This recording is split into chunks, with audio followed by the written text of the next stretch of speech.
Passage Guardian, this is Bendik 6. Good evening, I read you loud and clear. Alors, Passage Guardian, c'est quasiment notre seule source de météo. C'est quelqu'un qui fait de la radio amateur et qui, de façon totalement bénévole, redonne la météo à ceux qui font des transpacifiques.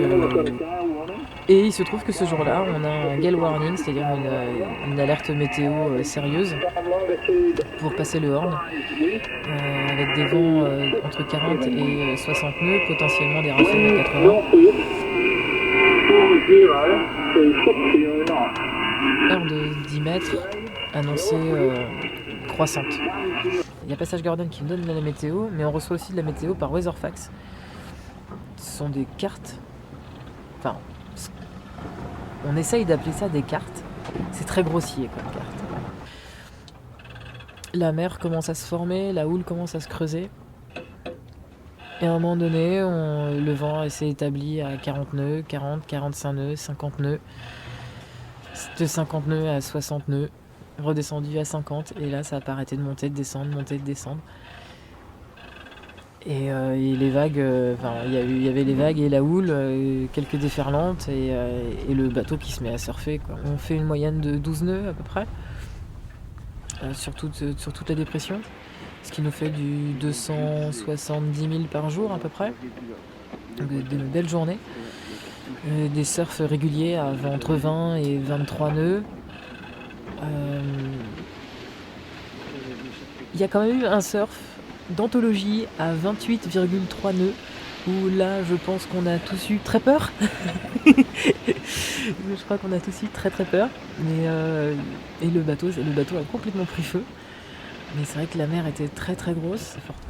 Donc tout le jeu c'était de pouvoir garder le bateau dans l'axe.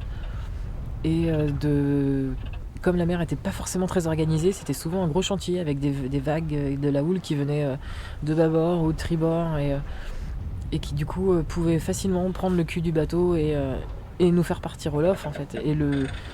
Et dans ces conditions-là, en fait, il faut absolument garder de la toile. En fait, la vitesse, c'est la sécurité.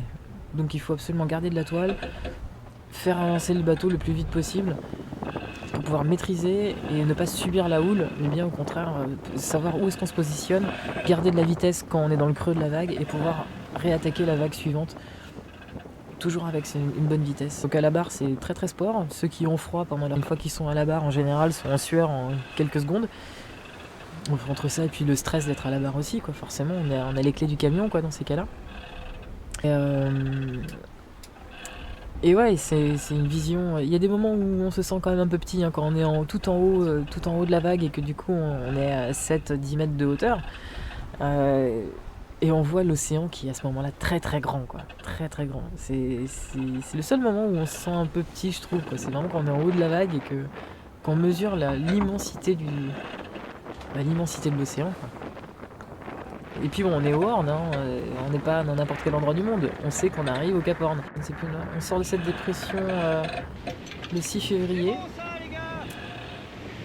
Et à 6h du matin TU, on passe le Cap Horn. L'équipage de Bendik 6 est maintenant Cap Hornier.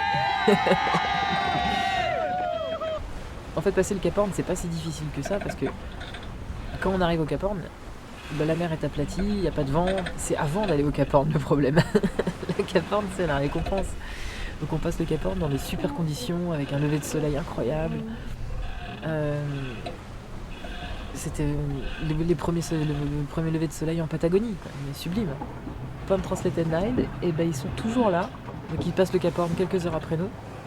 Du Cap Horn, on commence donc notre remontée de l'Atlantique vers Punta del Este. Et on est passé par un endroit qui s'appelle le détroit de Lemaire. Et ce qu'on fait passer à l'ouest des îles Falkland, anciennement appelées les Malouines. Et donc nos petits copains de Translated sont remontés aussi avec nous.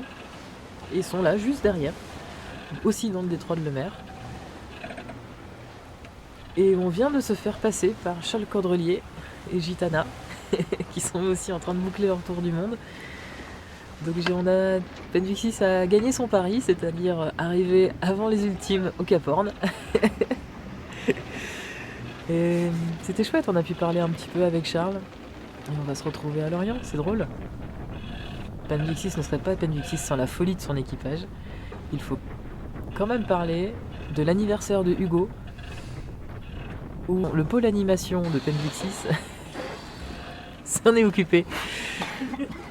Et est arrivé à faire une bataille de ballons de baudruche, alors que dehors il y a 55 nœuds.